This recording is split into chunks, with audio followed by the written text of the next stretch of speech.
কেদারনাথ মন্দির হিমালয়ের কোলে অবস্থিত পৃথিবীর অন্যতম প্রাচীন এবং পবিত্র তীর্থস্থান।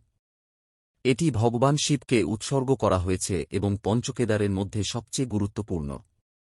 মহাভারতের কাহিনী অনুযায়ী পাণ্ডবরা কুরুক্ষেত্র যুদ্ধের পাপ মোচনের জন্য শিবের সন্ধান করেন।